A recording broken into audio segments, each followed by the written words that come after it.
Welcome to today's class. Today we shall be discussing grammatical name and function.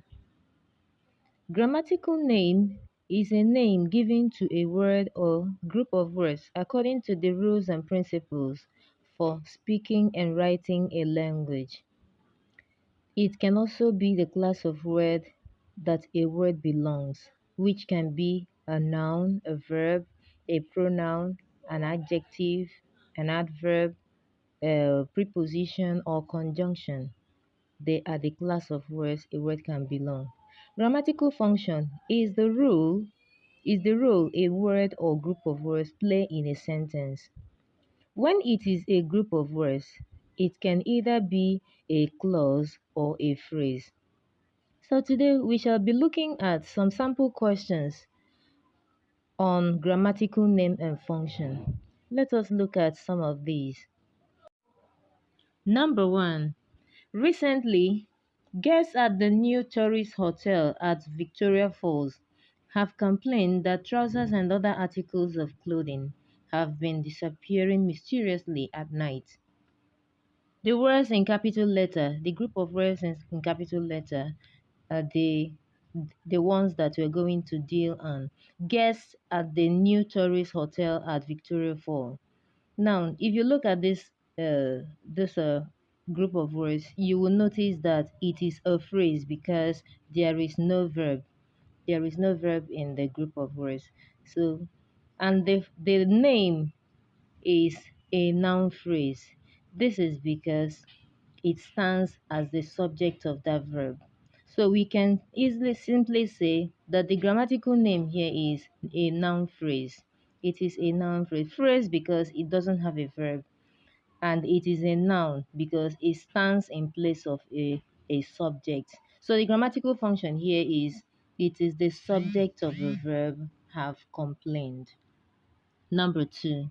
As we watched from the distance, we observed that there was a writhing movement and gradually a coiled creature stretched into full length of about 3.5 feet.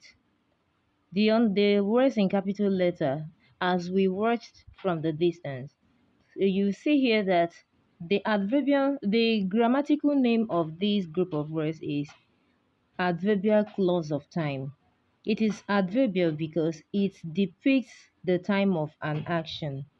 It depicts the time of an action, and it is a clause because there is a verb watched in in that group of words.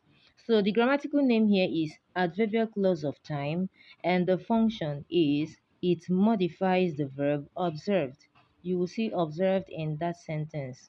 It gives you more information about the verb. It modifies.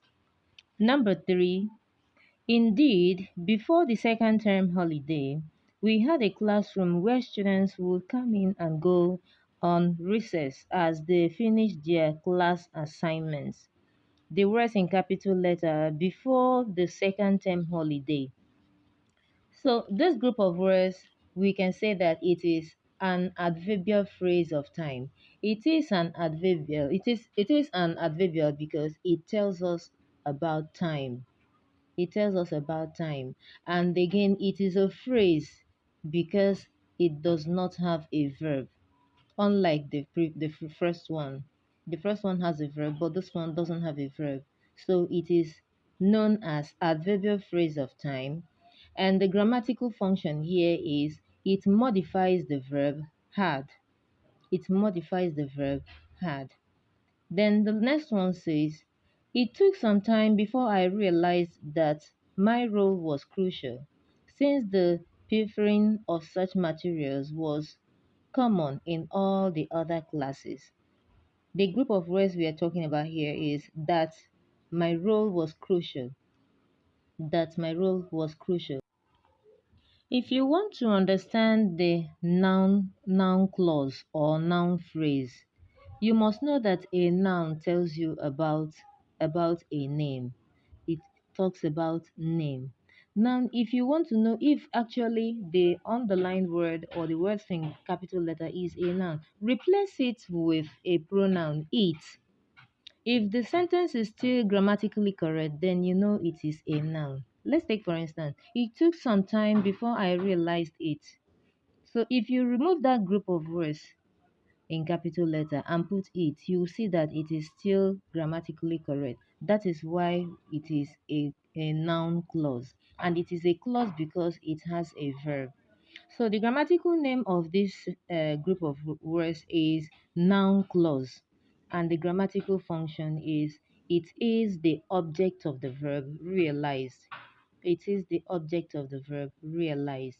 Then number 5, he stopped shouting only when he got into the bus that brought his group. The words in capital letter are that brought his group.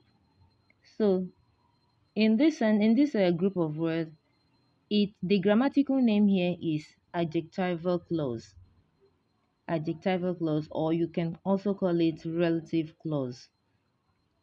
And you will see that it is referring to something. It qualifies something. So, an adjective ordinarily you will understand is a word that gives you more information about a noun or a pronoun.